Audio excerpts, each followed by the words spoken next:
بسم اللہ الرحمن الرحیم۔ فٹنس پرفیکشن کے معزز ناظرین کو ایک نئی ویڈیو میں خوش آمدید کہتے ہیں۔ امید کرتے ہیں کہ آپ سب خیریت سے ہوں گے۔ ناظرین، اگر آپ ہمارے چینل پر نئے ہیں، چینل کو سبسکرائب کریں اور گھنٹی کے نشان کو لازمی سے دبائیں تاکہ ہماری آنے والی تمام مفید ویڈیو آپ تک پہنچتی رہیں۔ ناظرین، آج کی جو میں آپ کے سامنے ویڈیو پیش کرنے جا رہا ہوں وہ ہے تیزابیت کے حوالے سے۔ انسانی خون میں تیزاب یعنی کہ ایسڈ کی مقدار 25% اور کھاد الکالی کی مقدار 80% ہوتی ہے۔ ہمارے خون میں تیزابیت کا تناسب جب بڑھ جاتا ہے تو یہ تیزاب معدے کو متاثر کر کے تیزابیت کی بیماری کو جنم دیتا ہے۔ عام میں جو کلیجہ جلنا کا نام بھی دیا جاتا ہے۔ پیٹ سے نکلنے والا تیزاب زیادہ لار کے ساتھ جب گلے تک آ جاتا ہے تو پیٹ میں جلن اور کھٹا پن محسوس ہوتا ہے۔ مریض جب یہ کہتا ہے کہ کلیجہ جل رہا ہے تو گلے تک کھٹا پن محسوس ہوتا ہے۔ اس کیفیت کو تیزابیت کا نام دیا جاتا ہے۔ بد ہضمی، بھوک کی کمی میں بھی اس کی علامات ظاہر ہوتی ہیں، اس لیے دونوں کو فرق میں سمجھنا بھی بہت ضروری ہے۔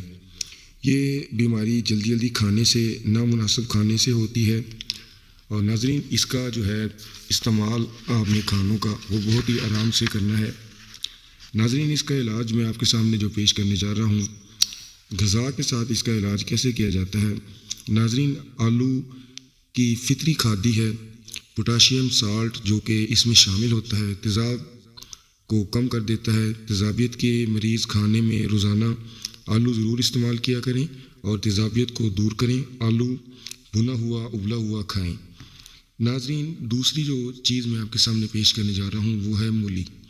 جب آپ کو گرمی کے اثرات سے کھٹے ڈکار آ رہے ہوں تو مولی کا رس میں مصری ملا کر پینے سے یہ اثرات زائل ہو جاتے ہیں۔